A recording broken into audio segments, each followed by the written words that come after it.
Of course, today the wildest rise in the market was actually in the Bitcoin market. Let me ask you, if a stock or a major index had rallied 15% to the upside, then crashed 19%, and then finished unchanged, you would say, man, that was a wild year. Well, that describes the last 24 hours for Bitcoin.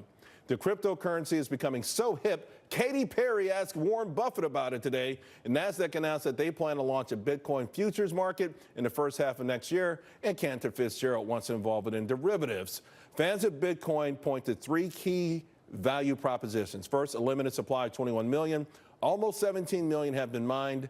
Distrust of fiat currency and corrupt governments, including, by the way, the United States, and anonymity in a world where we are losing all of our privacy. Here to discuss now, Naomi Brockwell, a former New York Bitcoin Center Director of Policy, and you were one of the very first people to pound me. You were like, you've got to do this. I would bump into you in the halls years ago. Yeah.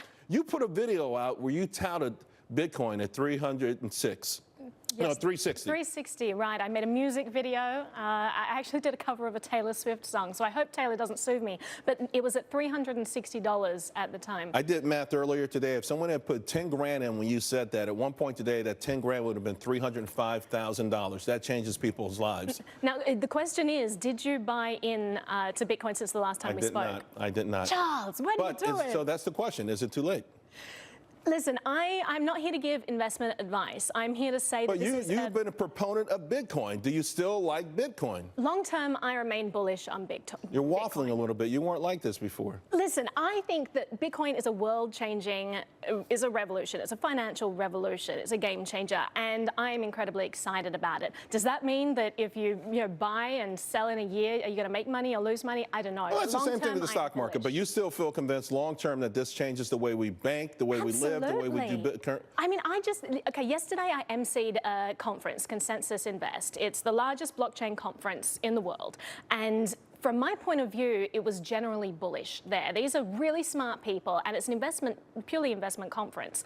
And it was exciting for me to hear different investment advice, different strategies. By the same token, Naomi, there's a lot of quote-unquote smart people who said this is a scam, this is a bubble, this is a modern-day tulip phenomenon that's going to end miserably for folks. Now, what are they missing? What are they getting wrong? Because I went down to value proposition. Okay, it's great.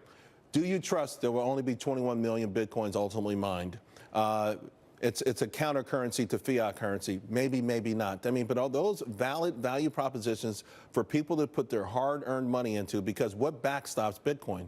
Well, I would rather bank on the fact that, maybe Bitcoin will collapse, maybe I'll lose everything, right? But it's a sure thing that I'm losing 2% a year, keeping all my money in US dollars. That's a sure thing. And I would rather gamble on a new technology that was specifically designed as a revolutionary currency, as an ideal currency. I would rather bank on that than on the government money. What do you make of the idea now that is becoming popular? It's entering the lexicon of the mainstream America. Does that help it? Does it hurt it? Because today we saw the wild ride that it's had.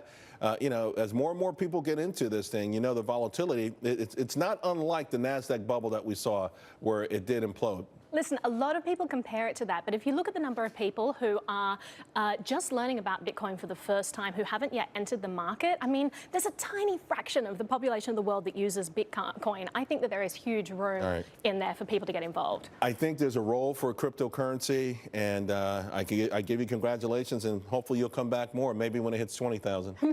I'll be back here next week then. All right, good to see you then. Hey, a government shutdown is looming possibly, and well, both sides are already playing the blame game. I've got details on that coming up.